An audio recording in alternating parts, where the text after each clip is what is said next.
Michaud, je suis candidate au doctorat en sciences politiques et en études féministes à l'Université du Québec à Montréal.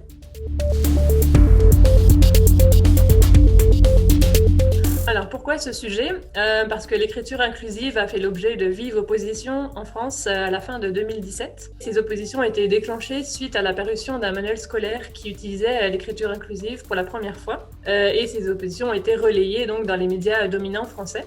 Mon objectif dans cet article, c'était de voir en quoi ces arguments contre l'écriture inclusive s'arrimaient à des rhétoriques réactionnaires antiféministes, donc c'est-à-dire en quoi elles sont liées en fait à un antiféminisme conservateur et un backlash contre le féminisme, c'est-à-dire une réaction conservatrice à un mouvement social et politique progressiste. Et donc ce backlash est exercé généralement par des groupes qui voient leurs privilèges menacés et qui donc tentent de restaurer leur pouvoir.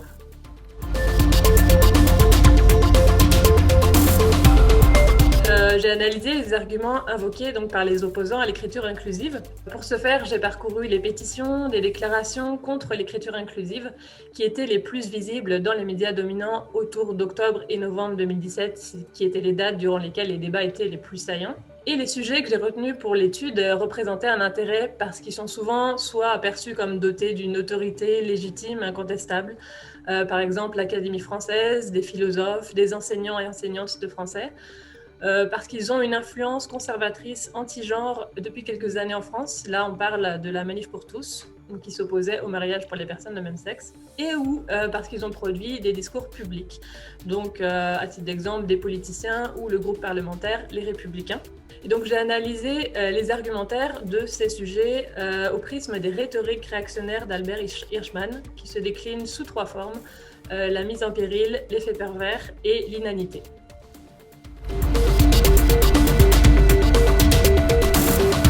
L'étude a mis en lumière une distinction entre un antiféminisme conservateur et un antiféminisme ordinaire. L'antiféminisme conservateur, il veut préserver le statu quo, donc il participe d'un backlash antiféministe.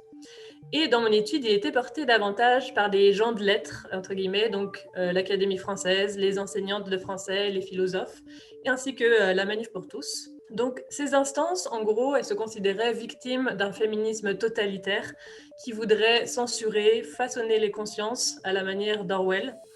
Et donc, elles mettent en garde contre la supposée guerre des sexes ou l'indifférenciation sexuelle qu'amèneraient les féministes et les promotrices du changement progressiste. L'antiféminisme ordinaire, donc, en revanche, il concernait davantage les politiciens et il ne s'exprime plus désormais dans un dénigrement ostentatoire des femmes, mais il avance masqué en se parant des habits du féminisme.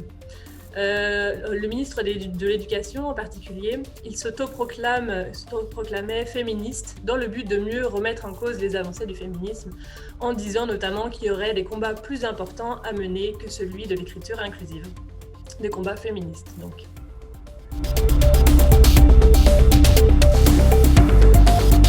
Donc, pour ma contribution, en termes scientifiques, à ma connaissance, l'écriture inclusive a été analysée, certes, sur plusieurs aspects, mais pas nécessairement au prisme des études sur l'antiféminisme. Et c'est donc cette lacune que mon article visait à combler. Et à l'inverse, dans les études sur l'antiféminisme, il n'y a pas eu d'études qui analysaient spécifiquement les débats sur l'écriture inclusive. Ensuite, cet article a montré donc, que la langue est un terrain symbolique sur lequel se jouent des rapports de pouvoir.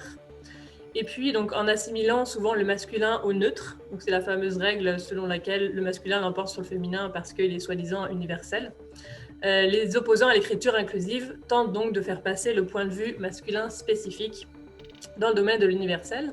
Et donc cet article a mis en lumière la nécessité d'adopter un positionnement, une épistémologie féministe qui permette de critiquer ces notions d'objectivité, de neutralité et d'universalité, qui en fait dissimule un point de vue tout à fait spécifique et androcentré et un projet politique qui est porté par les antiféministes.